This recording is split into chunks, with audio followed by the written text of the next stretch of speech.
बसे हो कान्हा बांसुरी बजाते हो, दिल में बसे हो कान्हा बांसुरी बजाते हो।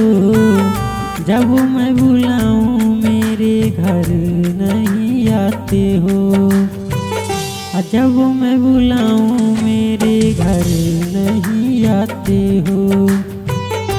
दिल में बसे हो कान्हा बांसुरी बजाते हो, दिल में बसे हो कान्हा बांसुरी बजाते हो। जब मैं बुलाऊं मेरे घर नहीं आते हो।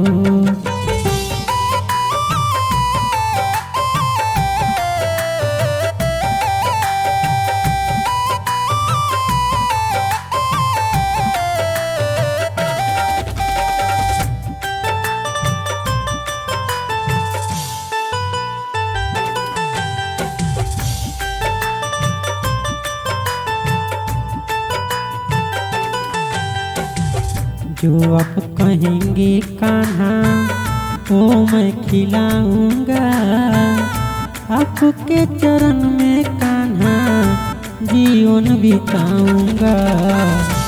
जो आप कहेंगे कान्हा वो मैं खिलाऊंगा, आपके चरण में कान्हा जीवन बिताऊंगा।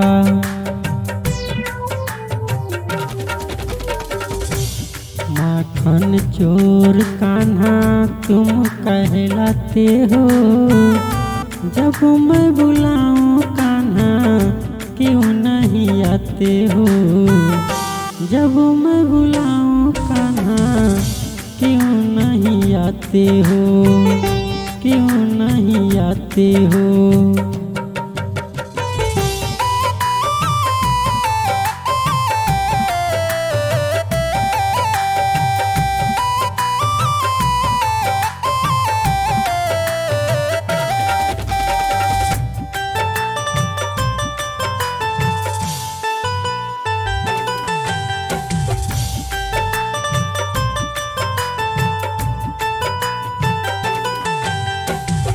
सुनील संदीप कायब सुन लो पुकार जी, बंसी बजैया कान्हा आओ एक बार जी। सुनील अनिल के अब सुन लो पुकार जी, बंसी बजैया कान्हा आओ एक बार जी।